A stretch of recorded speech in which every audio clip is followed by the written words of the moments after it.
ഉണക്കപ്പയാണ്. ഉണക്കപ്പ 2 മണിക്കൂർ വെള്ളത്തിലിടണം. ഞാൻ കുറച്ച് കപ്പ വയ്ക്കാൻ പോകും. ഇത് വെള്ളത്തിലിട്ട് കഴുകുക. ഇത് വാരിയിട്ട് നമ്മൾ കുക്കറിലോട്ട് ഇടാൻ പോവാം.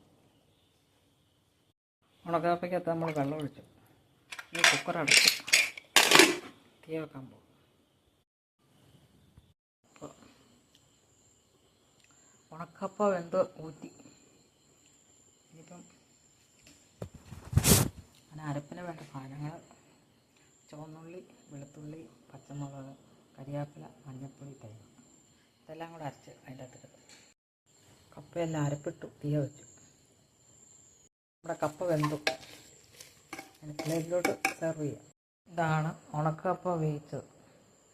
അതിന് ചിക്കൻ കറിയോ ഉണക്കമീൻ കറിയോ പച്ചമീൻ കറിയോ എന്ത് വേണമെങ്കിലും കൂട്ടാം.